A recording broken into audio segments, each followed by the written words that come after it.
Alright, so we are in Redford today. Got kind of a nasty elm.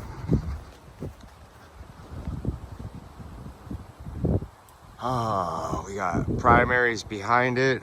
We've got service to the house running underneath it. And it's not quite over top of the playscape, but it is. It's in the fence. That one might be coming out, but I haven't gotten the go-ahead yet. She's every bit of 4 feet across. So I forgot to do a recap video at the end of the day.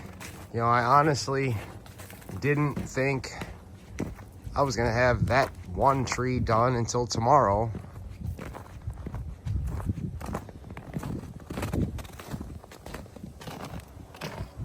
I'll be damned if I didn't get them both done.